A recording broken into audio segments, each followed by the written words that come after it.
Depois dos agradecimentos e da apresentação, o que nós vamos falar hoje, gente? A intenção dessa live de hoje é a gente falar um pouquinho sobre informações sobre gerenciamento de dados geoespaciais. Vamos colocar aqui no título.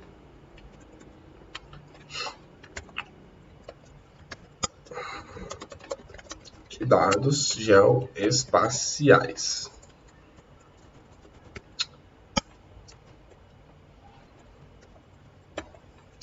Nós vamos conversar um pouquinho hoje. Hoje essa live ela vai ser talvez até um pouco menor do que as últimas que a gente fez, que durou ali uma hora e pouquinho, para que a gente não se estenda tanto. A intenção hoje é ser bem objetivo e dinâmico aqui no conteúdo que eu vou postar com vocês. Então é importante que ela não seja tão demorado, para que eu consiga passar a mensagem da melhor maneira possível. Por que eu senti a necessidade de falar sobre gerenciamento de dados geoespaciais, pessoal? Me veio uma pergunta aqui na minha cabeça, nesses dias, nessa semana, né? Hoje já é quarta-feira, no início dessa semana, eu comecei a me perguntar como será que os profissionais que trabalham com geoprocessamento organizam suas bases de dados.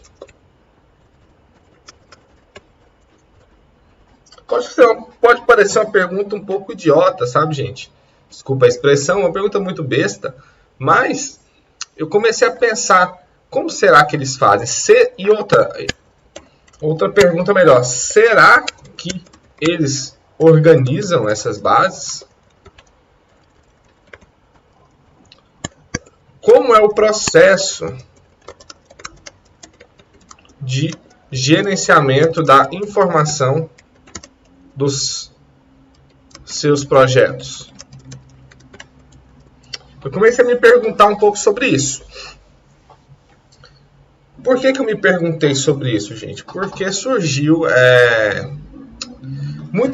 ao longo da história da minha carreira profissional, surgiu em vários momentos a necessidade de eu trabalhar com uma base contínua para um determinado projeto. O que é uma base contínua? É uma base onde eu vou ter um uso quase que diário dela. E também uma base que vai ser construída e alimentada ao longo do tempo desse projeto. Então, durante essas atividades que eu fui desenvolvendo, eu comecei a perceber a necessidade de ter uma base bem estruturada, começando lá do zero, viu? Eu vou conversar um pouquinho com vocês aqui falando desde a base, desde o início, como o porquê que deve ser feito e por que esse gerenciamento é importante. Então, lá atrás, nos projetos que eu já desenvolvi, eu sempre vi a necessidade de ter esse gerenciamento aqui bem feito. Porque no mundo que a gente está vivendo hoje, pessoal, no mundo de hoje, o maior ativo que qualquer profissional tem, vocês sabem qual que é o principal ativo que os profissionais de hoje têm? O principal ativo do profissional que o profissional tem hoje é o seu tempo.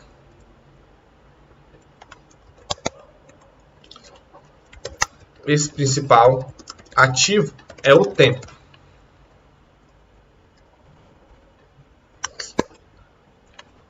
Por que é o tempo, Gustavo? Porque o tempo ele não consegue comprar. O tempo é um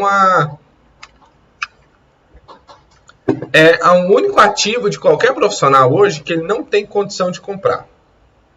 Se o tempo passar, infelizmente ele não volta mais atrás e aquele profissional perdeu aquela oportunidade ou deixou de entregar aquele projeto. Então, tendo esse como principal ativo de um profissional, tudo aquilo que torna os processos executados no dia, tudo aquilo que torna os processos executados no dia a dia mais simples e rápidos, acaba multiplicando esse ativo. que é o que? O tempo, gente. Quando eu digo multiplicando, o que eu quero dizer? Ele acaba transformando aquele tempo que parecia um tempo curto em um tempo muito maior do que ele mesmo esperava. E quando eu digo que tudo aquilo que torna os processos executados no dia a dia mais simples e rápidos acaba multiplicando esse ativo, vou até colocar aqui, que é o tempo.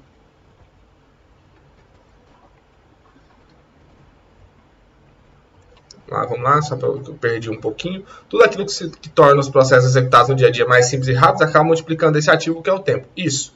Eu estou dizendo aqui, uma dessas coisas que torna isso é o gerenciamento de dados geoespaciais. O que eu, Gustavo, entendo como gerenciamento dessa informação, pessoal? Quando você trabalha com arquivos, quando você trabalha com base de dados, se você não tiver essa base bem organizada em um esquema lógico e confiável, você ali está vivendo em um risco muito grande dessa base dessa base ter algum problema ou de você não conseguir explorar melhor essa informação e gerar ali o máximo de produtos que você pode através daquela base. E tendo isso, quando eu vejo o gerenciamento dessas bases de dados, no caso aqui geoespaciais, existem alguns mecanismos e algumas maneiras de você se organizar para que isso faça parte do seu dia a dia e também isso te ajude a construir melhor os seus projetos e também eliminar um possível erro, eliminar perdas de tempo e o risco de perder algum arquivo. Então, o que o gerenciamento de banco de dados, o gerenciamento de base de dados faz? Vamos colocar o gerenciamento bem feito de uma base de dados faz para o profissional.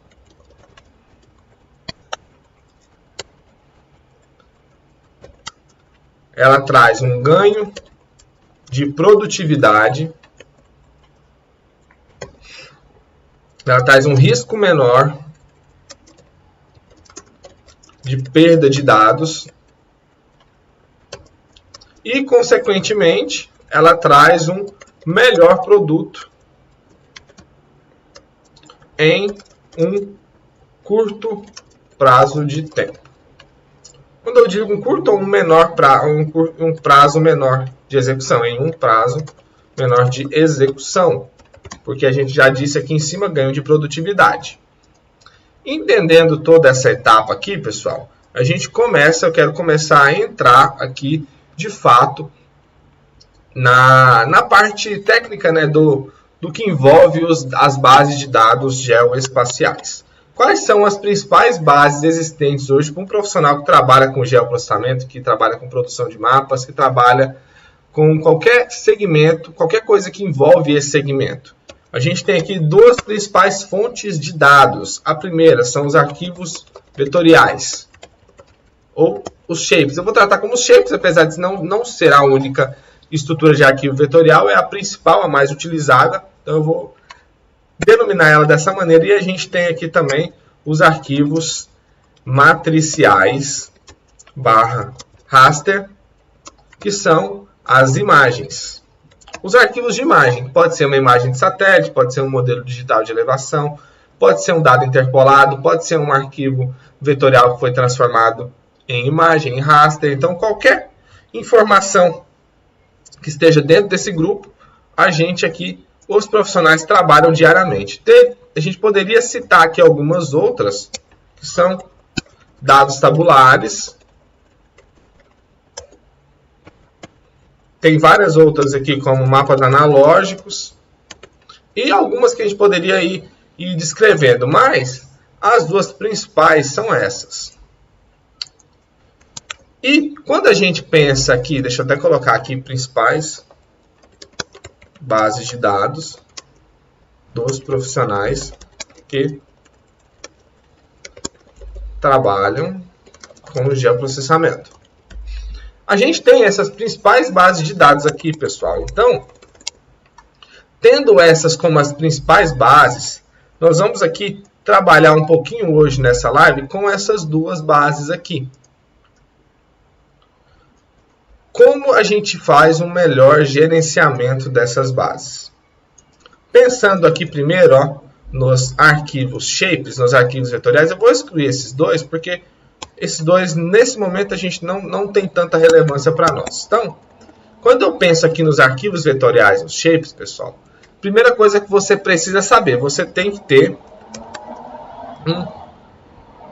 saber primeiro qual a geometria correta para a sua base de dados. Isso daqui parece meio óbvio, mas eu quero de fato traçar desde o início. Quando você começa a construir uma base de dados, ou seja, você precisa criar aquele shapefile para começar a ter essa base de dados. Essa base de dados pode ser o quê? Pode ser uma base de propriedades que você trabalhou e cadastrou, por exemplo, quem trabalha com cadastro ambiental rural. Isso pode ser uma base cartográfica que você elaborou de uso do solo de um projeto ambiental, de um EIA-RIMA, de uma área. Isso pode ser, por exemplo, como um projeto que eu tive a oportunidade de trabalhar e desenvolver, que é toda a base cartográfica que envolve as estruturas de uma duplicação de rodovia. Então, tudo aquilo que envolve os mapeamentos, os arquivos, os dados dos seus clientes, das fazendas, dos projetos, de tudo aquilo que você trabalha, você precisa muitas vezes começar essa base do zero. E a primeira coisa que você tem que saber é qual geometria que você vai trabalhar. Senão você nem começa a conseguir desenvolver. Então, o seu gerenciamento começa da criação do seu shapefile. Então, por isso que eu estou colocando essa parte, saber qual geometria correta para a sua base de dados. Sabendo qual que é a sua geometria, qual que é a geometria correta, se é ponto, linha ou polígono. Só um minutinho, gente. Se é ponto, linha ou polígono, deixa eu só voltar aqui. Sabendo isso tudo, o que a gente vai fazer agora? A gente precisa estruturar a tabela de atributos dessa base de dados. Quando a gente tem uma base de dados com uma tabela de atributos bem organizada, a gente já começa certo. É muito mais fácil você já planejar quais as informações você vai precisar compor dentro do seu projeto e já estruturar todos os seus shapes com essas informações do que você ir batendo cabeça ao longo da execução da atividade para montar toda essa estrutura. Então, quando você consegue planejar antes para criar os seus shapes, criar a sua base com uma tabela de atributos organizada, isso vai te ajudar bastante. Então, todo esse gerenciamento passa também pela estrutura básica de uma base, de uma tabela de atributos bem organizada. Ah, Gustavo, mas eu não sei o que eu quero. Nada de certo, tudo bem, nada de certo ou errado. Você pode, ao longo do seu projeto, ir construindo a sua tabela e criando colunas conforme a necessidade, adaptando, e mudando, alterando, não tem problema. Não quer dizer que a tabela que você criou no começo, ela vai terminar. Não quer dizer que essa informação é engessada, é estática. Não, a gente está tratando de gerenciamento de base de dados. Então, o gerenciamento demanda uma organização, demanda um planejamento e uma estruturação dessa base. Então, se você quer começar certo, é importante que você tenha estruturado essa base. Pelo menos as informações essenciais que você precisa para o seu projeto, já cria dentro da tabela de atributos. Já coloca lá o tipo de informação correta, a quantidade de caracteres quando é de texto, como que você vai configurar os campos numéricos. Então, é importante que você estruture tudo isso lá no comecinho da sua atividade. Depois disso, você precisa definir qual sistema de referência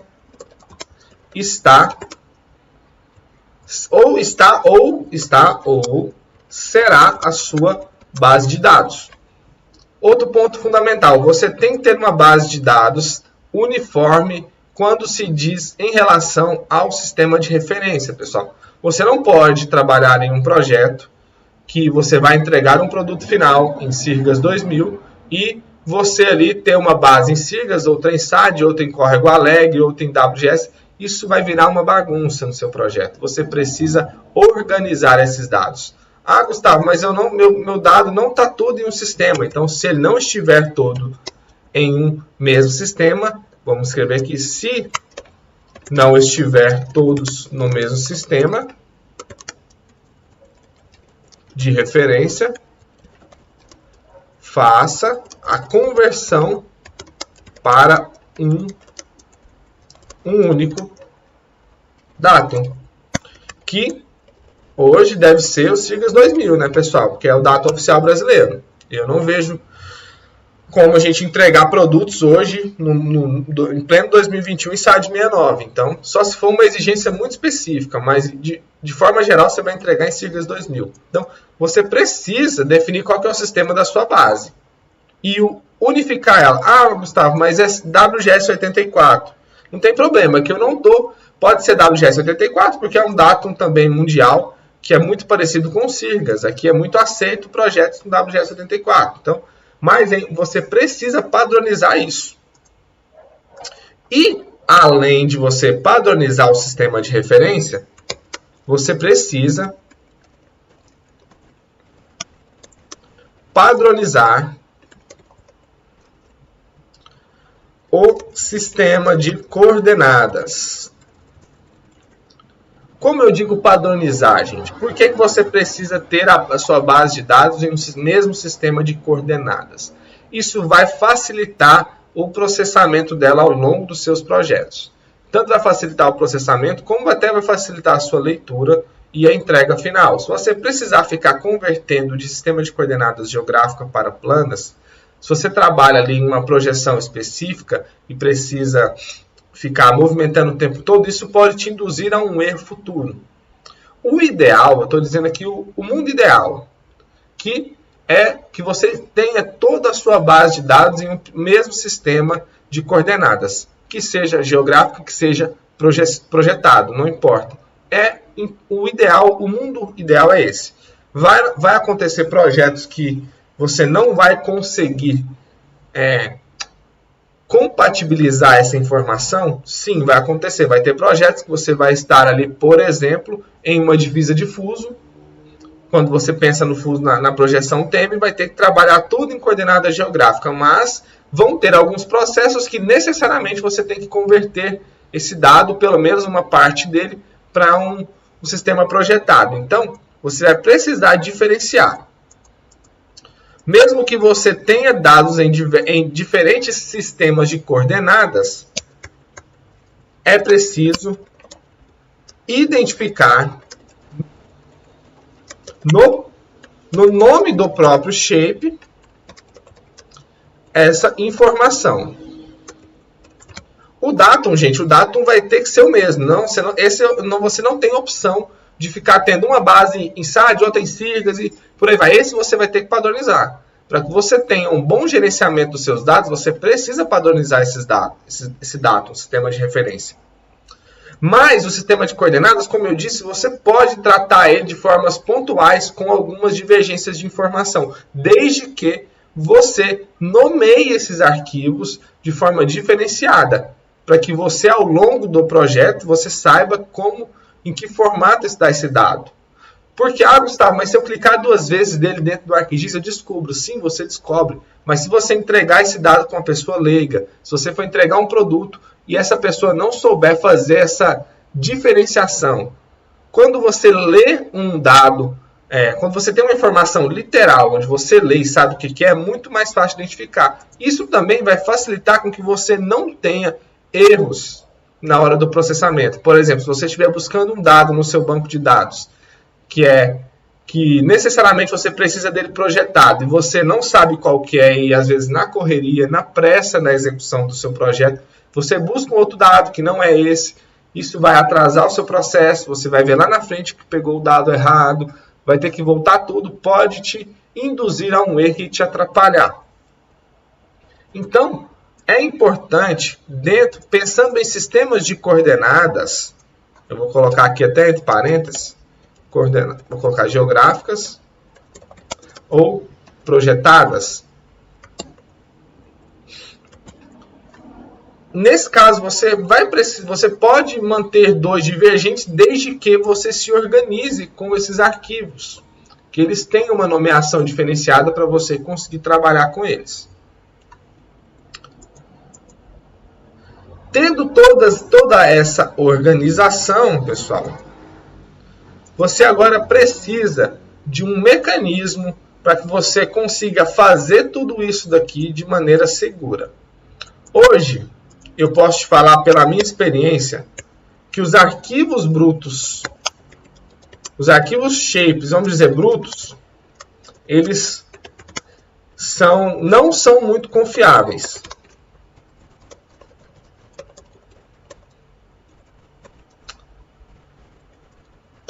Eles são frágeis, pessoal. Eles corrompem muito fácil.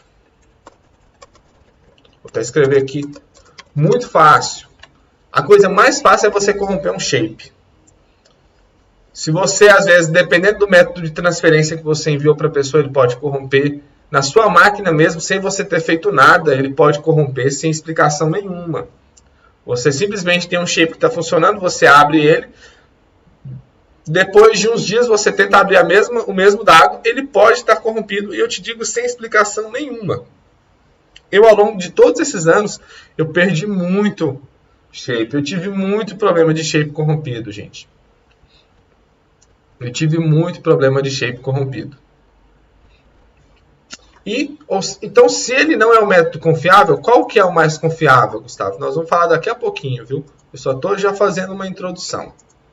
Quando a gente pensa aqui de arquivos raster, olha, aqui, olha, tem mais uma informação que eu poderia deixar aqui também para você separar. Em alguns casos, você precisa ali separar os arquivos por escala ou por data, por exemplo. Aqui eu estou trazendo os dois juntos, não que eles sejam... eles estão ligados, mas que são informações a mais que você pode eventualmente, dependendo da demanda do seu projeto, você precisa separar esses arquivos por escala de mapeamento, por data deles. Isso pode ser relevante. Então, todos esses dados aqui, ó, esses aqui, você pode separar também, como eu disse, nomeando esses arquivos, criando nomes para eles. Uma coisinha que faltou eu tratar aqui, e eu acho que eu já posso falar, aproveitando esse gancho aqui que eu comecei a comentar sobre o fato desses dados serem frágeis, um mecanismo para que você organize, gerencie a sua base de dados em shape e não corra tanto risco, não que shape seja a melhor base, mas a gente vai ver daqui a pouco qual que é o melhor mecanismo da gente gerenciar esses dados, você deve, vou até escrever aqui, você deve evitar caracteres especiais no nome dos seus shapes. Evita caractere especial no nome do seu shape. Isso pode contribuir para que ele corrompa. E também, vou colocar até entre depois aqui, nomes muito grandes. Nomes muito grandes também, gente. Isso pode atrapalhar você abrir esse shape. Ele pode atrapalhar, ele pode corromper, como eu disse, sem explicação nenhuma. Então, evite. O que são caracteres especiais? Vou até... é o barra, ponto de interrogação, ponto de exclamação, vírgula. É o próprio ponto. Evitar ponto nos seus negócios. Acento. Tanto circunflexo como agudo. Colchete, parêntese, cedilha, sinal de mais, sinal de asterisco. O que mais aqui? Deixa eu ver se tem mais alguma coisa. É isso, pessoal. Arroba, aspa, traço, né? Aspas, jogo da velha, que é nosso conhecido como hashtag, cifrão, porcentagem. O que mais? A gente tem aqui, poderia até colocar vários outros aqui, mas talvez esse aqui engloba quase tudo. Então, evitem esses caracteres para nomear os seus arquivos. Você vai aí já diminuir o risco de corromper, quando você muda, você não nomeia isso daqui. E uma orientação, vocês perceberam que eu não coloquei o underline. Aqui já é uma orientação minha, uma maneira que eu gosto. Quando você quiser separar as palavras para nomear o seu arquivo, separa elas com underline. Eu acho que é um bom método de separação. O traço também pode ser usado, ele não corrompe tanto assim. O underline ele é bem seguro, você pode utilizar para nomear. Então, isso se aplica tanto ao nome do seu arquivo como a tabela de atributos. Evitar qualquer caractere especial na tabela de atributos também, só se não tiver jeito. Principalmente acentos nos textos. Tudo isso, quando você exporta do arquivo vetorial, do shape, ele vai para a tabela do Excel totalmente corrompido, com um caractere estranho. Isso te atrapalha fazer a leitura e identificar tudo isso. Então, aqui já vai uma dica para você evitar muito aí evitar que o seu shape corrompa. Vamos falar só um pouquinho, bem rápido aqui sobre os arquivos matriciais, gente. Os arquivos matriciais, a gente vai aplicar aqui, ó, exceto esses dois itens de cima que estão ligados diretamente a arquivos vetoriais, você vai aplicar esses mesmos 3 princípios para as bases de dados matriciais. Porque você também precisa definir um sistema de coordenadas, você precisa definir um datum para essa base de dados matriciais, que são as suas imagens. Você precisa padronizar quando é sistema de referência do mesmo jeito. A gente vai aplicar essas mesmas informações. Aqui você também pode ter necessidade de separar por escala, por data. E também você aqui vai acrescentar mais algumas informações. Quando se trata de imagens de satélite, você precisa identificar algumas informações desta imagem, como resolução espacial. Aí aqui você não necessariamente precisa colocar isso no nome. Você não vai escrever assim, nome da imagem, resolução espacial, não. Você vai criar ali talvez alguns códigos para talvez nomear esse arquivo de maneira que ele seja pelo menos identificado pela sua resolução espacial, que é o critério talvez principal para a diferenciação de uma imagem para outra. Quando você tem, claro, uma imagem fusionada. O que é uma imagem fusionada? É uma imagem que já tem ali... Na verdade, não é nem fusionado o melhor termo. É quando você tem ali uma imagem com a composição de bandas juntas em um arquivo só. E, em muitos desses casos, ela já está fusionada com a banda pancromática. Eu acabei me confundindo os termos. Então, é importante você diferenciar ela pela resolução espacial, algumas vezes pelo satélite. Qual satélite que você obteve, porque são informações relevantes para os projetos que você vai trabalhar. E também você vai precisar saber que a data, eu já coloquei a data aqui em cima, mas eu vou repetir ela aqui, não tem problema, só para reforçar. Esses 3 dados aqui, eles são talvez os mais relevantes para um projeto, para você entregar um produto e informar ao seu cliente qual é esse dado. Porque existe ali resolução radiométrica, resolução espectral, resolução temporal, mas essas não são tão intrinsecamente ligadas ao resultado do seu produto. A resolução espectral pode em alguns casos ser ligada, porque você eventualmente vai tratar ali de algumas bandas específicas e talvez você precise mencionar no seu projeto. Mas no gerenciamento dos seus dados, essa informação não é tão relevante quando você está com uma imagem com a composição de bandas completa, ou seja, todas as bandas delas dentro de um mesmo arquivo. Quando se trata de bandas separadas em arquivos separados, essas imagens naturalmente, tanto as adquiridas como as que você baixa da internet gratuita, as disponíveis aí no mercado, Cibers, Landsat, Sentinel, elas já vêm no seu próprio nome, a data e a banda do satélite. E até a órbita aponta algumas informações mais técnicas. Então, esses dados normalmente já vêm no nome do seu arquivo. Então, se você quando você faz a junção dessas, faz a composição para uma nova cena, você precisa trazer algumas dessas informações. Porém, as bandas, desde que você organize elas em uma sequência lógica, é importante, você pode ali omitir alguns desses dados. Então, eu trouxe aqui uma visão para a organização de dados matriciais e trazendo um enfoque aqui em imagens de satélite. A gente pode aplicar isso aqui também a um MDE, por exemplo. A resolução espacial se aplica também ao MDE, como se fosse uma resolução espacial, mas seria ali o tamanho do pixel, né? Quanto que é o tamanho do pixel daquele MDE? É um Topodata, que é ali 30 metros, é um ALUS, que tem uma resolução um pouco melhor, é o SRTM lá, o tradicional americano, original, que tem 90 metros. Qual que é a resolução desse arquivo? Então, alguns dados, quando você gerencia no nome do arquivo, vai te ajudar no seu dia a dia. Então, feito todas essas análises, pessoal, eu disse que não ia demorar tanto assim. Deixa eu só dar uma conferida, ver se a live está tudo ok, se não caiu. Dá só um minutinho.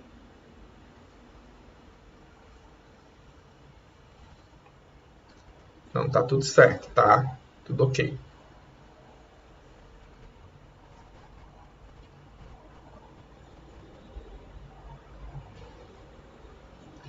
Beleza, tá tudo ok. Então, tendo todos esses critérios aqui, tudo isso que eu julgo ser importante no dia a dia de quem está trabalhando com esses shapefiles, como que a gente faz isso da melhor maneira possível, pessoal? A gente faz isso da melhor maneira possível utilizando um mecanismo que se chama sistema de gerenciador ou gerenciamento,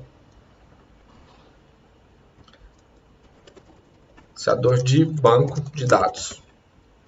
Ou são os GDBs, os Geodatabase, os sistemas gerenciador de banco de dados, pessoal. E existem vários aí no mercado. A gente poderia citar que alguns têm o PostGIS, a gente tem bancos de dados em estrutura de Oracle, a gente tem aqui os GDBs, que são já focados em dados geográficos, que são sistemas de banco de dados geográficos. Aqui tem um traço. Então, a gente poderia citar alguns aqui. E, basicamente, o ArcGIS ele tem alguns sistemas nativos que foi desenvolvido para ele próprio manusear, que são os GDBs, que são os File Geodatabase. Dentro de um Geodatabase, vou colocar aqui, ó, dentro de um Geodatabase, que é uma base de dados, né, que é um banco de dados geográfico, Geodatabase, você consegue fazer o quê? Você consegue ali estruturar a sua base de dados a partir estruturar a sua base de dados de forma lógica. Por que de forma lógica, pessoal? Porque lá eu consigo criar algumas estruturas que a gente chama de datasets, que eu consigo separar os meus arquivos por tipo de sistema de referência, eu consigo separar ali por elementos, por classes, então eu consigo ter uma base de dados estruturada dentro de um Geodatabase. Então, ali eu consigo separar por sistema de referência. Então, ali, isso se aplica tanto a dados matriciais como a vetoriais. Aqui eu falei qual que era o jeito que os shapefiles não é a melhor maneira de você deixar salvo toda uma base de dados ou um banco de dados que você trabalha. A melhor maneira é essa, dentro de um Geodatabase. Então, no Geodatabase, ele já resolve esse problema aqui, ó. Porque lá, nem se você quiser, você consegue ter shapes de sistemas de referência diferentes dentro de um mesmo dataset. Então, é obrigatório você ter essa base de dados dentro de um mesmo sistema de referência. Então, lá o próprio sistema já faz essa separação. Ele já cria mecanismos para que você se obrigue a construir sua base de dados dessa maneira. E o Geodatabase, ele tem uma segurança maior na base de dados. Ele corrompe muito menos. Vou dizer que ele corrompe muito menos, porque eu não posso aqui afirmar que é impossível corromper, mas quando você tem um geodatabase, a chance é muito menor de você perder esse arquivo por problema de que ele corrompa, por algum motivo, como eu disse, qualquer, que a gente não sabe. Então, é importante, porque ele tem essa maior segurança. Pensando aqui, partindo do ArcGIS, vamos colocar aqui, no ArcGIS, vou até escrever assim, o Geodatabase oferece funções mais avançadas de gerenciamento da tabela de atributos. No ArcGIS, eu vou explicar já esses dois. O Geodatabase oferece a função de verificação topológica.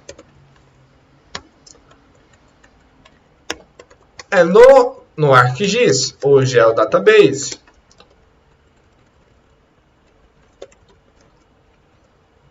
oferece funções mais completas do que somente o shapefile. O que eu quero mostrar aqui com esses três pontos, gente?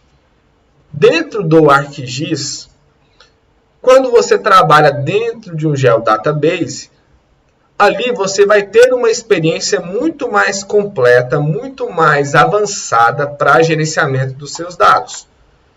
Por exemplo, aqui, tabela de atributos. Quando você vai criar as colunas da sua tabela e preencher as colunas, você tem ali algumas opções muito limitadas. Por exemplo, você tem ali texto, tabela e número. Quando você está dentro de um Geodatabase, ele permite que você crie outras opções, como, por exemplo, você linkar uma figura dentro da sua tabela de atributos. Isso mesmo, você poder visualizar ali uma figura.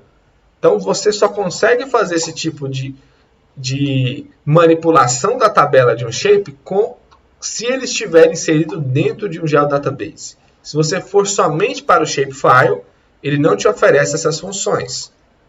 Dentro do Geodatabase, é a única maneira que você consegue, no ArcGIS, fazer um processo de verificação topológica. Nem se você quiser, você consegue fazer uma verificação topológica fora do Geodatabase. Por quê? Porque no ArcGIS ele se preocupa com essa verificação. Por que eu falo que ele se preocupa? Porque dentro do Geodatabase, você tem menos redundância do seu dado, você tem ali um dado de forma lógica, ele tem uma estrutura mínima obrigatória que você tem que seguir para estar lá dentro, ou seja, um sistema de referência padrão. Você tem alguns padrões que são construídos para que você tenha o seu dado lá no seu Geodatabase, que traz maior segurança e traz ali o dado com a maior lógica e sem algum tipo de anomalia, que vai proporcionar a verificação topológica ser mais assertiva. Então, só é possível você fazer uma verificação topológica no ArcGIS com seu arquivo dentro de um Geodatabase. Ele vai te obrigar a fazer isso.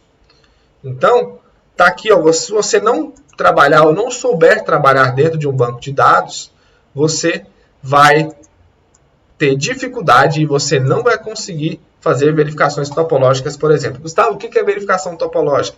Verificação topológica, pessoal, é quando você verifica a relação, é a relação de uma feição para com a outra a partir de alguns critérios específicos. Por exemplo, sobreposição, gaps e outros mais. Esses são os mais comuns. Mas são regras pré-definidas de relação entre as feições existentes que devem ser respeitadas para alguma aplicação ou não.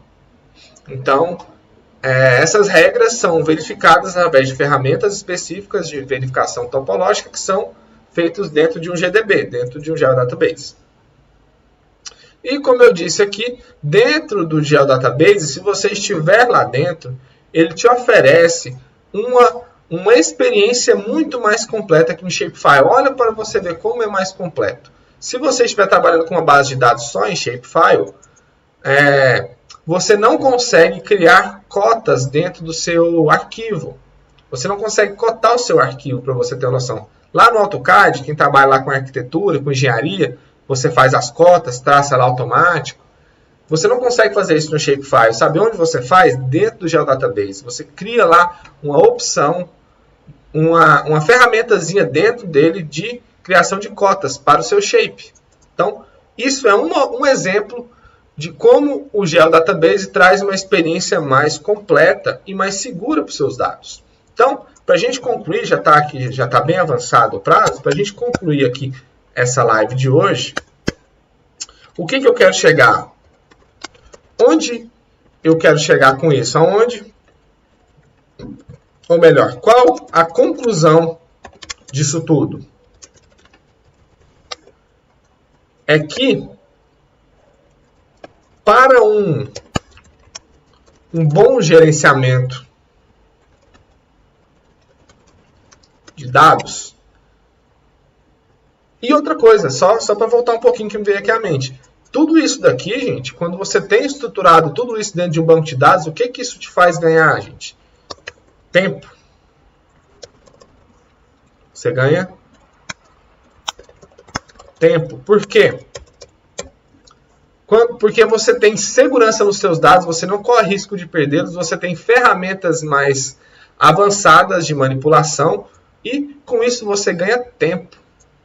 Como eu disse aqui, ó, o principal ativo de qualquer profissional. Então, isso daqui vai te trazer mais segurança para você trabalhar com a sua base de dados. Então, você construir o seu projeto dentro de um GeoDatabase vai te trazer muito mais segurança. E, inclusive, você consegue ali separar os seus projetos, cada projeto dentro de um GDB. Isso traz uma organização e tudo que você trabalha mais organizado, naturalmente você vai ter mais produtividade. Eu digo por mim mesmo, às vezes eu, na correria, acabo salvando os arquivos de qualquer jeito, salvando em qualquer diretório. Detalhe, outra coisa importante, que eu esqueci de mencionar, eu estava quase me esquecendo que me veio aqui. Vai estar tudo dentro de um mesmo diretório, ou seja, vai estar tudo no mesmo lugar, você vai conseguir achar os seus arquivos. Eu tenho esse problema, às vezes, quando eu estou aqui muito atolado de trabalho, muitos projetos ao mesmo tempo que eu acabo trabalhando, eu acabo, em alguns momentos, salvando os arquivos de qualquer jeito, assim, para poder ganhar tempo. Só que, às vezes, isso me atrapalha, porque teve vezes que eu fiquei salvando de qualquer jeito e depois eu precisava daquele arquivo. Eu fechei o ArcGIS, não salvei. Aonde está esse arquivo? Aí lá vai eu gastar tempo procurando. E se eu não acho, o que eu tenho que fazer? Eu tenho que refazer esse arquivo.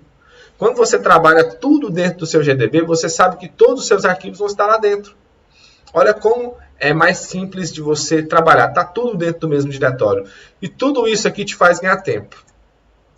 Então, para um bom gerenciamento de dados, ao final do seu projeto, você precisa ter entregado ele, né, vamos supor, entregado dentro do prazo previsto ou até antes disso.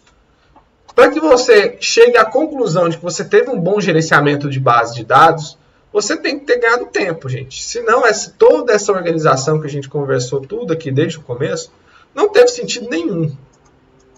Então, se você não tiver conseguido executar melhor, se isso não tiver trazido ali um resultado, não adiantou de nada. E por que algumas vezes não traz resultado? Porque você não tem uma construção adequada de toda essa estruturação que eu mostrei aqui antes dos seus dados. Porque você tem que ficar fazendo correções, ajustes ao longo do processo. Você tem que muitas vezes trocar o pneu do carro com ele andando. Então, é muito complicado. Mas eu digo que um bom gerenciamento de banco de dados vai te trazer esse resultado. Você vai ter os seus produtos entregues dentro do prazo. Um bom gerenciamento desse banco de dados, dessa base de dados, você vai ter arquivos coerentes, sem erros e redundâncias, por exemplo. Você vai ter uma base de dados bem feita ali que você vai ter segurança. Quando o seu cliente eventualmente te pedir, eu preciso dos arquivos digitais, porque para muitos aí talvez não sabem, A maioria dos mapas, ou pelo menos todos os mapas que você faz, por exemplo, para licenciamento ambiental, você tem que entregar também os arquivos digitais. Hoje eles não aceitam só o mapinha lá em PDF, porque esse mapa pode ser burlado, esse mapa pode ser acochambrado, pode ser ajustado. Então eles exigem um arquivo digital. Se você não tem essa base de dados digital bem organizada, você vai ter trabalho para entregar o seu arquivo correto para o cliente. Então, isso você vai ter esses arquivos já coerentes. E também você vai conseguir ter um histórico e construir de fato uma base cartográfica dos seus projetos. Você já parou para pensar o quão importante é você ter uma base de dados de todos os projetos que você já trabalhou bem organizado? Você já parou para pensar como isso pode te ajudar na captação de novos clientes, no know-how que você vai construir? Quando você tem essas bases de dados, você pode apresentar a qualquer momento, claro, tendo ali cuidado com termos de confidencialidade, tudo isso, mas não expondo as empresas que você trabalhou, mas mostrando, fala, olha, esse aqui é um banco de dados que eu trabalhei. Para vocês terem uma noção, você saber trabalhar com banco de dados é tão importante. Recentemente, teve um processo seletivo para trabalhar em um órgão público lá de Brasília. Para fazer o quê? Para gerenciar banco de dados. Simplesmente para isso. Eles exigiam que você tivesse experiência nesse gerenciamento. E se você tiver essa rotina de trabalhar com todos os seus projetos através do gerenciamento de banco de dados, isso vai trazer até um novo know-how para você, vai te trazer experiência e vai abrir um leque de opções para você trabalhar. Então, e você cria esse histórico. Imagina você ter todo o final de projeto que você trabalhou, desde que seja um mapa de localização, gente. Não importa. Desde que seja um mapa de localização que você gastou ali 1 hora para fazer. Trabalhe, tente trabalhar, mesmo que você já construiu a base, já entregou, mas estruture tudo aquilo que você fez dentro de um GDB, salva tudo lá, deixa tudo bem organizado, isso vai ser muito útil para você ao longo da sua carreira. Então, eu acho que a gente concluiu muito bem aqui, pessoal, a nossa live, viu? Foi muito interessante.